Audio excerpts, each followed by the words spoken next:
All right, let's dive right into this explainer. When we think of the American Revolution, we usually picture Boston, Valley Forge, maybe Yorktown, right? But there is this incredibly dramatic, almost unbelievable chapter that unfolded way up in the freezing snows of the North. Today, we're breaking down the anatomy of an absolute disaster, the invasion of Canada. It's a cautionary tale full of hubris, a genuinely brutal winter, and just absolutely terrible luck. In those early days of the rebellion, the American forces were seriously looking at expanding the map. They genuinely believed Canada was just sitting there, ripe for the taking, totally ready to join up as the 14th colony. But instead, this massive ambition led straight into their very first crushing military defeat. So let's start with part 1, the 14th colony illusion, and how they completely misjudged Canadian loyalties. To really get why this disaster happened, we've got to rewind a bit to the British victory against France in the 7 Years' War. That was back in 1763. Now, that victory left the British Empire holding a brand new Canadian colony, which was packed with ethnically French citizens. Hoping to capitalize on the fact that these French Canadians probably weren't huge fans of the British Crown, the Continental Congress sent out this incredibly optimistic plea in May of 1775. They wrote to the, quote, oppressed inhabitants of Canada, basically saying, hey, join with us in the defense of our common liberty. The logic was pretty simple. You're French, the British just conquered you, so you definitely want to rebel with us, right? Well, no. The Continental Congress was, to put it in modern terms, completely left on red. The French Canadians flatly ignored the letter. They just didn't take the bait. At that point, Congress kind of just threw their hands up and all but abandoned the idea of a Northern alliance. Which brings us to Section 2, the two-pronged invasion, where they decide to divide their forces. Okay, so despite being totally ignored by the Canadians, American commanders Ethan Allen and Benedict Arnold, who, by the way, had just captured Fort Ticonderoga and were feeling pretty confident, begged Congress to authorize a daring Northern invasion anyway. By late June, they cooked up a plan relying on a two-pronged attack. Step 1, Brigadier General Richard Montgomery marches west to seize Montreal. Step 2, Colonel Benedict Arnold marches east to capture Quebec. They were trying to exploit a massive British miscalculation. See, the British governor of Canada, General Guy Carleton, was so convinced he could just recruit locals to defend the territory that he actually emptied out his standing garrisons and sent 2 whole battalions down to Boston. He literally left the front door wide open. So in September 1775, George Washington gives Arnold the green light on that eastern route to Quebec, sending him off with a pretty solid force of 1,100 men. Down on the western route, Montgomery was actually making great time. He pushed his way up to Montreal and successfully captured the city by November. But here's the catch. He only had a few hundred guys with him. To take the heavily fortified Quebec City, he absolutely needed to rendezvous with Arnold's 1,100 men. That was the whole ballgame. But if we look at Arnold's route, wow, the sheer attrition his men faced was just staggering. Remember, 1,100 men departed. By the time they limped into the Quebec area on November 9th, only 600 were left. I mean, they were just decimated by the harsh wilderness and, frankly, terrible, highly inaccurate maps. Nearly half of his entire fighting force was wiped out by starvation, disease, and freezing weather before a single shot was fired. Oh, and they arrived with 0 cannons and completely inadequate winter gear. Not great.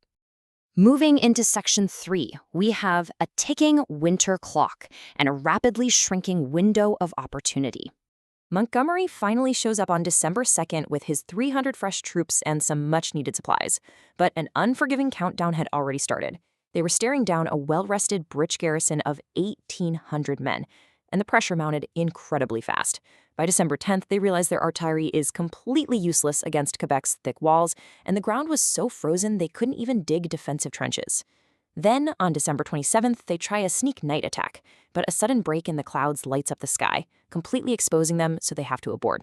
But looming over all of this was December 31st. Why? Because that was the exact day the soldiers' enlistments legally expired. If they didn't attack by New Year's Eve, the American army would literally just pack up, go home, and dissolve. And then, to make matters so much worse, they suffered a devastating security breach. An American sergeant actually deserted the camp, walked straight over to the British, and spilled the beans.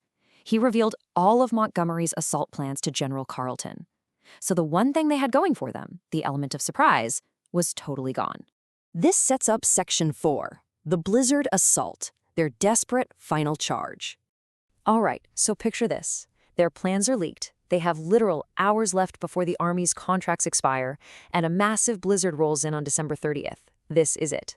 They launch a frantic pincer assault at 2 in the morning, and it almost immediately dissolves into pure chaos. Montgomery rushes what he thinks is an undefended barricade, but it's a trap.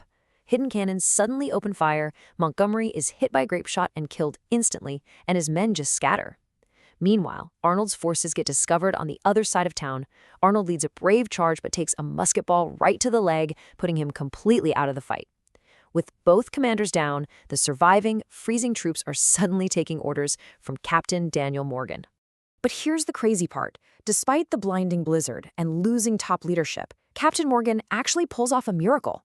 He leads this furious charge straight into the city streets. The guy was ridiculously lucky. He manages to capture 150 British prisoners and actually breaches the lower town. And get this, he walked away with nothing but a grazed cheek and a bullet hole straight through his hat. It's wild. Suddenly, the lower town is wide open.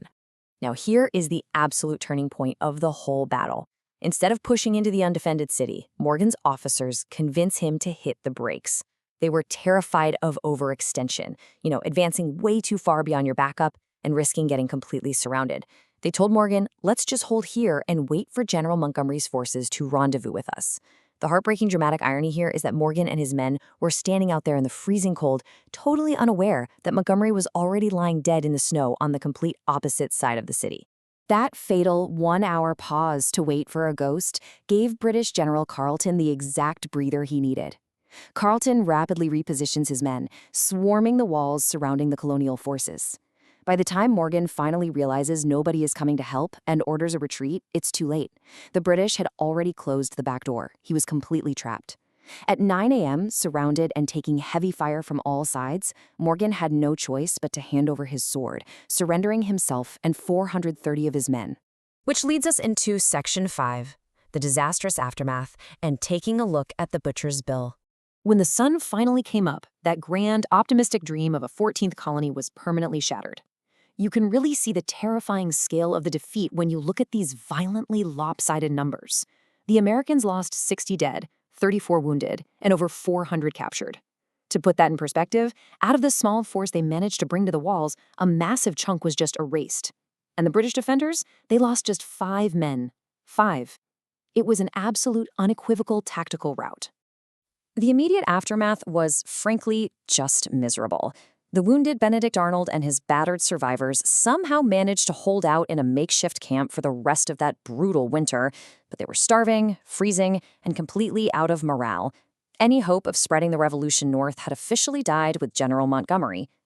Finally, in May of 1776, the Patriots were forced to give up the ghost completely when British General John Burgoyne sailed in with 4,000 fresh, fully equipped reinforcements.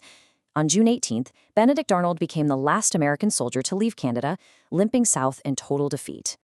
Looking back at this whole disaster, we're left with this massive, tantalizing, historical what if. I mean, think about it. If Montgomery had stepped just 1 foot to the side and missed that grape shot, and if Morgan hadn't paused for that single fatal hour, Quebec might actually have fallen. But here's the real question. Even if they managed to take the city, could a starving, half-frozen Patriot army have realistically held it against the full might of the returning British Empire? It really makes you wonder. If this desperate blizzard gamble had actually paid off, how completely different would the map of North America look today? Thanks for joining me on this explainer. Until next time, keep exploring.